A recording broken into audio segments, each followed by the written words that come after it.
The India-US trade deal is done.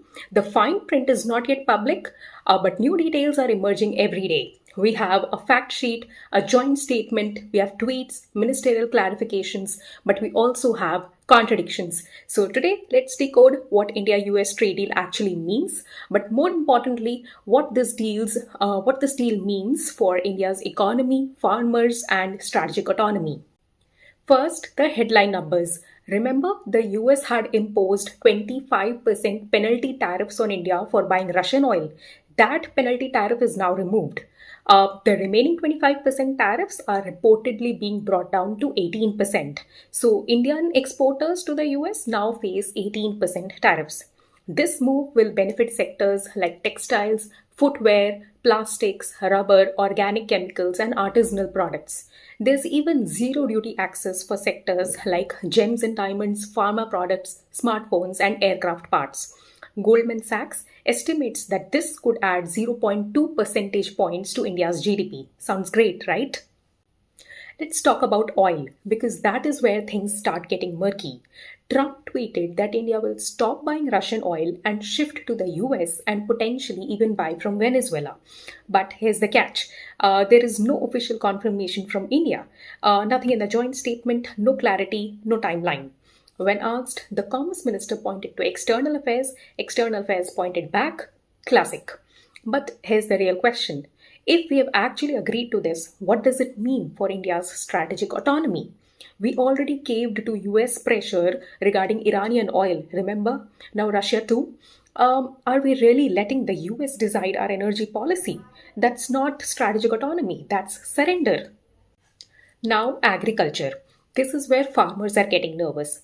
Piyush Goyal says nothing in the deal will hurt Indian farmers. From the joint statement, here's what we know.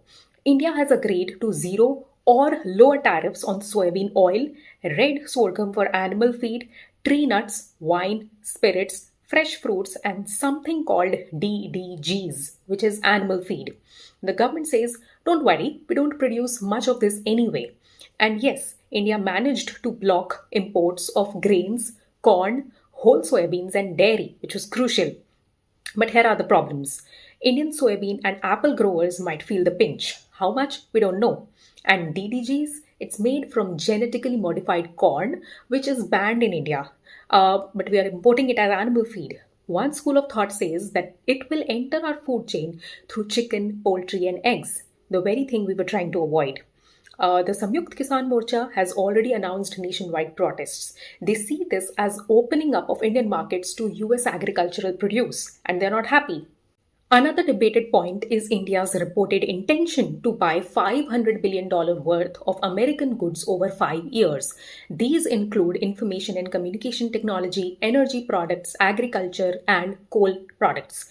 The key word here is intention. The Commerce Ministry says this is not binding, meaning India retains flexibility. But what is concerning is that while India signals intent to buy big, the US makes no similar purchasing commitment.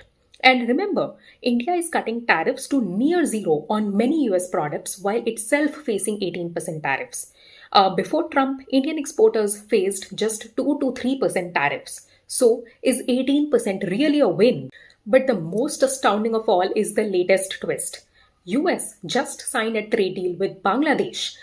They are offering zero duty on textiles and apparel from Bangladesh as long as they use US cotton and man-made fiber.